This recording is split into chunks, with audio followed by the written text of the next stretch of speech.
Hello everyone, my name is Sergio Vargas and this is my fairy tale. Let's go. John Black and the Three Dangerous Wolves. Once upon a time, there was a brave boy called John Black. He was on the way to see his sister Asha Black when he decided to take a shortcut through Enchanted Forest. It wasn't long before John got lost. He looked around, but all he could see were trees. Nervously, he fell into his bag for his favorite toy, but was nowhere to be found. John began to panic. He felt sure he had packed. And to make matters worse, he was starting to feel hungry. Unexpectedly, he saw a dangerous wolf dressed in a blue sword disappearing into the trees. How what? Thought John. For the want of anything better to do, he decided to follow the peculiarly dressed wolf. Perhaps it could tell him the way out of the forest. Eventually, John reached a clearing. He found himself surrounded by houses made from different sorts of food. There was a house made from carrots, a house made from hamburgers, a house made from cakes, and a house made from donuts. John could feel his tummy rumbling. Looking at the houses did nothing to ease his hunger. "Hello?" he called. "Is anybody there?" Nobody replied. John looked at the roof on the closest house and wondered if it would be rude to eat somebody else's chimney. Obviously, it would be impolite to eat a whole house, but perhaps it would be considered acceptable to nibble the odd fixture or licked to the odd fitting in a time of need. A cackle broke through the air, giving a John a fright. A witch jumped into the space in front of the houses. She was carrying a cage. In that cage was. "Shoot it, John." He turned to the witch. "That's my toy." The witch just shrugged. "Give back," cried John. "Not on your knee," said the witch. "At least let out of that cage." Before she could reply, three dangerous wolves rushed in from a footpath of the other side of the clearing. John recognized the one in the blue sword that he'd seen earlier. The witch seemed to recognize him too. "Hello, big wolf," said the witch. "Good morning," the wolf noticed. "Who is this?" "That's," explained the witch. "Oh, good look lovely in my house." "Give it to me," demanded the wolf. The witch shook her head. "It's staying with me." Excuse me," John interrupted. "Lives with me, and not in a cage." Big Wolf ignored him. "Is there nothing you'll trade?" he asked the witch. The witch talked for a moment, then said, "I'd like to be entertained. I release him to anybody who can eat a whole front door." Big Wolf looked at the house made from donuts and said, "No problem, I could eat an entire house made from donuts, if I want to." "That's nothing," said the next wolf. "I could eat two houses." There's no need to show off," said the witch. "Just eat one front door, and I'll let you have." John watched, feeling very worried. He didn't want the witch to give the big wolf. He didn't think he would like living with a dangerous wolf, away from his house and all his other toys. The other two wolves watched while Big Wolf put on his bib and withdrew a knife of fork from his pocket. "I'll eat the whole house," said Big Wolf. "Just you watch." Big Wolf pulled off a corner of the front door of the house made from hamburgers. He gulped in down smelling and went back for more and more. Eventually, Big Wolf started to get bigger, just a little bit bigger at first, but after a few more forksfuls of hamburgers, He grew to the size of the large snowball, and he was every bit as round. I don't feel too good, said Big Wolf. Suddenly, he started to roll. He'd grown so round that they could no longer balance.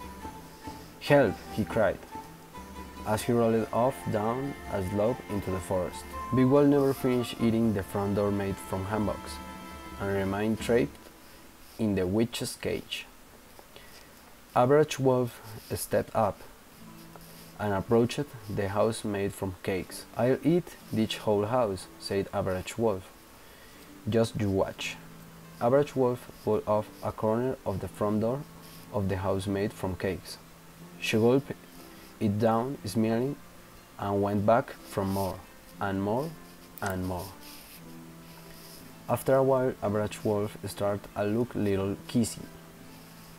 She grew greener and greener. A woodcutter walked into the clearing. "What's this bush doing here?" he asked. "I'm not a bush, I'm a wolf," said Average Wolf. "It talks," exclaimed the woodcutter. Those talking bushes are the worst kind. It better take it away before somebody gets hurt." "No, wait," cried Average Wolf, as the woodcutter picked her up. But the woodcutter ignored her cries and carried the wolf away under his arm. Average Wolf never finished eating the front door made from cakes, and remained trapped in the witch's cage. Little Wolf stepped up and approached to the house from donuts. "I'll eat this whole house," said Little Wolf. "Just you watch." Little Wolf pulled off a corner of the front door of the house made from donuts. He gulped it down, smiling, and went back for more, and more, and more. After 5 or 6 platefuls, Little Wolf started to fidget uncomfortably on the spot. He stopped eating donuts for a moment, then grabbed another forkful. But before he could eat it, there came an almighty roar. A bottom bore louder than a rocket taking off, propelling Little Wolf into the sky. "Ah!" cried Little Wolf. "I'm scared of hate." Little Wolf was never seen again. Little Wolf never finished eating the front door made from donuts, and remained trapped in the witch's cage. "That's it," said the witch. "I win. I get to keep." "Not so fast," said John. There is still one front door to go. The front door of the house made from carrots. And I haven't had a turn yet." "I don't have to give you a turn," laughed the witch. "My game, my rules." The woodcutter's voice carried through the forest. "I think you should give him a chance. It's only fair." "Fine," said the witch. "But you saw what happened to the wolves. He won't last long." "I'll be right back," said John. "What?" said the witch. "Where's your sense of impatience? I thought you wanted back." John ignored the witch and carried a heavy pile of sticks. He came back of the clearing and started a small campfire. Carefully, he broke off a piece of the door of the house made from carrots and toasted it over the fire. Once it had cooked and cooled just a little, he took a bite. He quickly devoured a whole piece. John sat down and nearly long. "You failed," clacked the witch. "You were supposed to eat the whole door." "I haven't finished," explained John. "I'm just waiting for my food to go down." When John's food had digested, he broke off another piece of the door made from carrots. Once more, he toasted his food over the fire and waited for it to cool just a little. He ate it at the leisurely pace, then waited for it to digest. Eventually, after several sittings, John was down to the final piece of the door made from carrots. Carefully he toasted and allowed it to cool just a little. He finished his final course. John had eaten the entire front door of the house made from carrots. The witch stamped her foot angrily. "You must have tricked me," she said. "I don't reward cheating." "I don't think so," said a voice. It was the woodcutter. He walked back into the clearing, carrying his axe. "This little boy won't fair and square.